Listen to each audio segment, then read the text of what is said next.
Assalamualaikum warahmatullahi wabarakatuh. Selamat datang di diskusi kami dengan tema yang kita angkat itu sekarang BPU PKI, dan kelompok kami ini beranggotakan dengan saya sendiri Muhammad Putri Rahmat Rinjani, kemudian Dinda Arifa, kemudian Balkis Rahainisa, kemudian Dilan Dwi, kemudian dan terakhir Raja Dava Razoki. Langsung kita masuk ke materinya.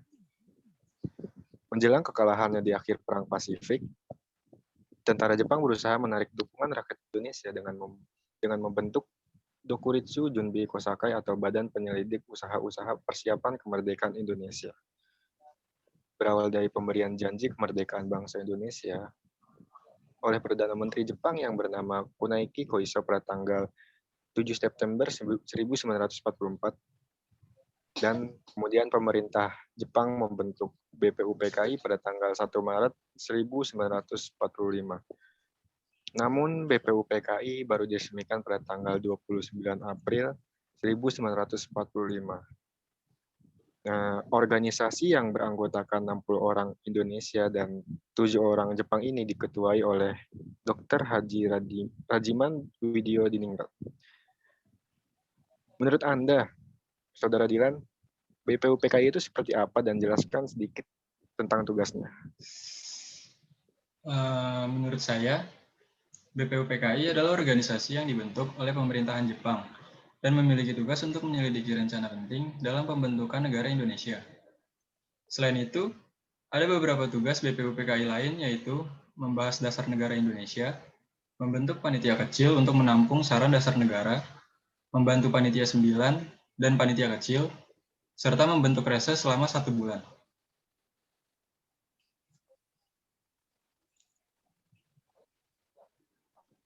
Oke. Kalau begitu saya akan melemparkan pertanyaan selanjutnya kepada Anda ya. Berapa kali BPU PKI mengadakan sidang? Boleh dijawab pertanyaan saya. Baik, terima kasih. Jadi BPU PKI itu mengadakan rapat sebanyak 2 kali, yaitu sidang pertama yang berlangsung di Gedung Chuo-Sang-in di Jakarta yang kini menjadi Gedung Pancasila pada tanggal 29 Mei sampai 1 Juni 1945. Lalu sidang keduanya dilaksanakan pada tanggal 10 Juli sampai 17 Juli 1945. Oh iya, saya izin bantu meneruskan yang dikemukakan oleh Saudara Dilan.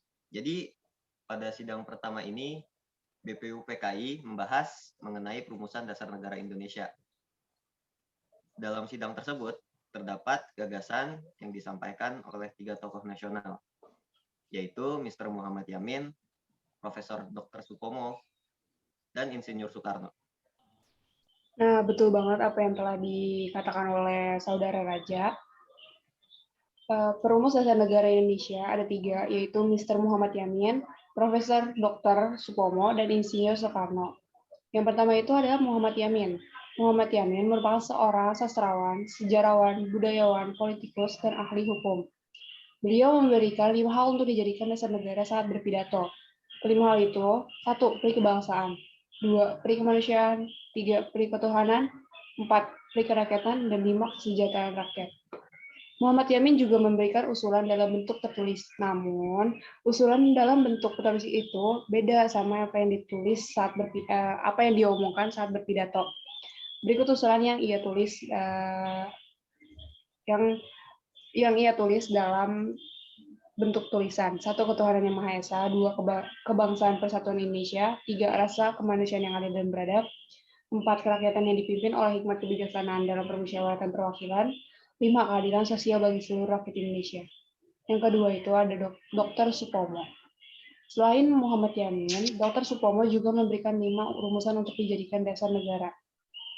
Kelima rumusan itu adalah 1. Persatuan, 2. Kekeluargaan, 3. Keseimbangan lahir dan batin, 4. Musyawarah, 5. Keadilan rakyat. Yang ketiga, pencetus dasar negara itu ada Insinyur Soekarno, yaitu presiden pertama kita. Tokoh lain yang memberikan usulan ini memberikan 3 usulan untuk dijadikan dasar negara, yakni Pancasila, Trisila, dan Ekasila. Rumusan Pancasila yang diusulkan Insinyur Soekarno berbunyi seperti ini. 1. Kebangsaan Indonesia atau nasionalisme. 2. Internasionalisme atau perikemanusiaan. 3. Mufakat atau demokrasi. 4. Kesejahteraan sosial. 5. Ketuhanan. Rumusan Trisirya yang diusulkan Insinyur Soekarno berbunyi seperti ini. 1. Sosionalisme. 2. Sosiodemokratis. 3. Ketuhanan. Rumusan Eka Silya yang diusulkan Insinyur Soekarno berbunyi seperti ini. 1. Gotong royong. Jadi itulah beberapa tokoh yang ada di balik rumusan Pancasila. Oh iya, kata Pancasila dicetuskan oleh Insinyur Soekarno saat berpidato pada tanggal 1 Juni 1945. Karena itulah tanggal 1 Juni 1900 dijadikan sebagai hari lahirnya Pancasila yang selalu kita peringati. Pidato dari Insinyur Soekarno itu sekaligus mengakhiri masa persidangan BPUPKI yang pertama. Setelah itu, BPUPKI mengalami masa reses persidangan atau periode jeda atau istirahat selama 1 bulan lebih. Sebelum dimulainya masa reses persidangan, dibentuklah suatu panitia kecil yang beranggotakan 9 orang yang dinamakan Panitia 9 dengan diketuai oleh Insinyur Soekarno yang bertugas untuk mengolah usul dari konsep para anggota BPUPKI mengenai dasar negara Republik Indonesia. Terima kasih Saudara Balkis telah menjelaskan hasil sidang BPUPKI yang pertama dan telah menjelaskan rumusan dari 3 tokoh tersebut pada sidang pertama. Sidang BPUPKI yang kedua dilaksanakan pada tanggal 31 Mei 1945. Apakah dari kalian ada yang bisa membantu menjelaskan hasil sidang BPUPKI yang kedua? Bolehkah saya membantu menjawab? Nah, silakan, Adinda. Dinda boleh langsung jawab. Jadi, sidang BPUPKI yang kedua ini adalah pembahasan rancangan Undang-Undang Dasar, bentuk negara, pernyataan merdeka, wilayah negara, dan kewarganegaraan Indonesia. Dalam rapat ini, dibentuk panitia perancang Undang-Undang Dasar dengan 19 anggota yang diketuai oleh Insinyur Soekarno. Selain itu, dibentuk panitia pembelaan tanah air yang diketuai oleh Abi Kusno Cokrosuyoso dengan serta panitia ekonomi dan keuangan yang diketuai Muhammad Hatta. Setelahnya dilakukan rapat penentu wilayah Indonesia yang meliputi wilayah Hindia Belanda ditambah dengan Malaya, Borneo Utara, Papua, Timur Portugis, dan pulau-pulau di sekitarnya. Saya izin menambahkan yang sudah dijelaskan oleh Saudara Dinda ya. Jadi pada tanggal 11 Juli 1945, panitia perancang UUD membentuk lagi panitia kecil beranggotakan 7 orang yang terdiri dari ketua Profesor Supomo dan anggotanya Mr. Wongso Nugoro, Mr. Ahmad Subarjo, A.A. Maramis, R.P. Singgi, Haji Agus Salim, dan Dr. Sukiman. Hasil sidang kerja panitia perancang UUD dilaksanakan pada tanggal 13 Juli 1945. Lalu, pada 14 Juli 1945, diadakan rapat pleno BPUPKI yang menerima laporan dari panitia perancang UUD. Pada saat itu terdapat 3 hal pokok yang harus masuk dalam UUD 1945, yakni pernyataan Indonesia Merdeka, pembukaan UUD, serta batang tubuh UUD.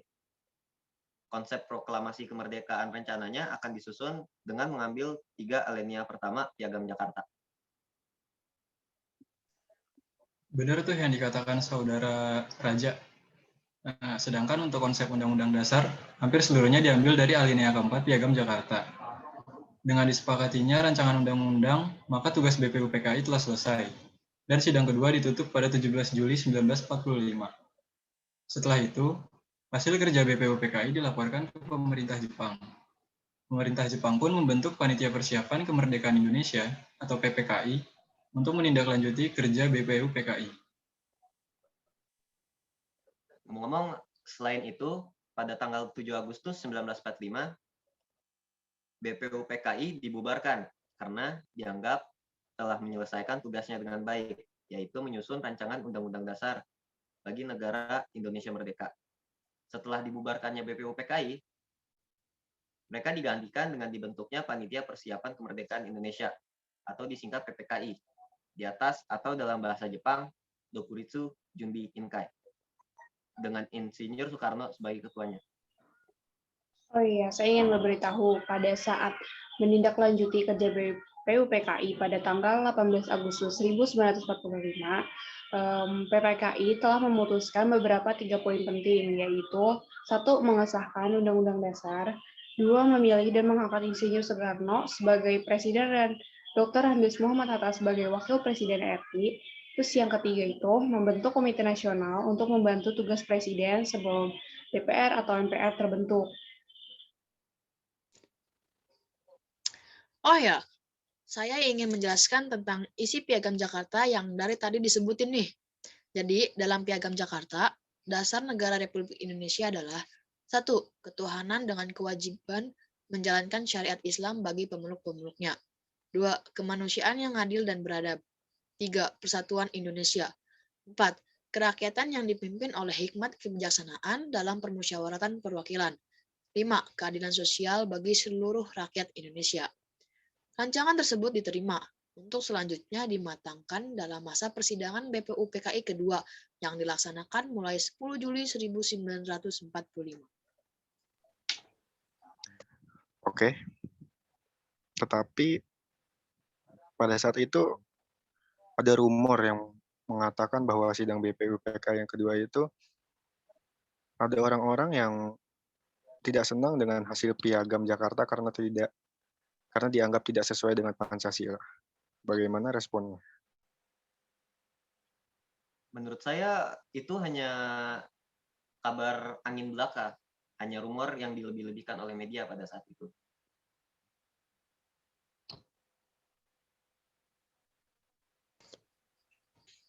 Rumor ataupun bukan, tidak dipungkiri bahwa pada akhirnya Muhammad Hatta sedikit mengubah isi Pancasila tersebut. Tapi menurut saya perubahan dalam sila 1 yang dilakukan oleh Muhammad Hatta adalah jalan terbaik untuk seluruh rakyat Indonesia. Jikalau tetap mempertahankan frasa yaitu kewajiban menjalankan syariat Islam bagi pemeluk-pemeluknya, maka akan berdampak fatal. Kita tidak tahu apakah Indonesia akan seluas ini karena bahwasannya Indonesia ada 6 agama yang diakui. Ya, betul banget apa yang disampaikan oleh Saudara Ali. Karena itulah materi Undang-Undang Dasar yang dihasilkan BPUPKI akhirnya mengalami perubahan, yaitu 1. Kata mukadimah diganti dengan kata pembukaan. Yang kedua itu pembukaan alinea keempat, anak kalimat ketuhanan dengan menjalankan syariat Islam bagi pemeluk-pemeluknya diganti dengan ketuhanan yang Maha Esa. Yang ketiga itu pada pembukaan alinea keempat, anak kalimat menurut kemanusiaan yang adil dan beradab diganti dengan kemanusiaan yang adil dan beradab. Kalau yang keempat itu pada pasal 6.1 yang semula berbunyi Presiden ialah orang Indonesia asli dan beragama Islam diganti menjadi Presiden orang Indonesia asli. Yang kelima, sejalan dengan usulan kedua, maka pasal 29 pun berubah. Gitu. Oke, baik.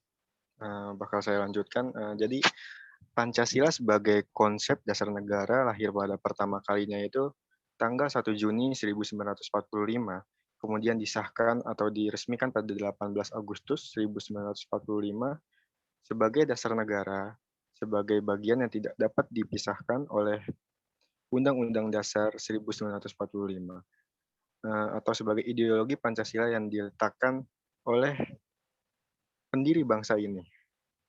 Oleh karena itu, kita sebagai penerus bangsa tidak boleh melupakan dan harus menghargai jasa-jasa pahlawan. Seperti semboyan yang Insinyur Soekarno ucapkan, yaitu jas merah, jangan sekali-sekali meninggalkan sejarah. Saya Muhammad Ali, mewakili kelompok saya, ingin mengakhiri diskusi kami pada malam ini. Kurang lebihnya mohon maaf. Wassalamualaikum warahmatullahi wabarakatuh. Waalaikumsalam warahmatullahi wabarakatuh.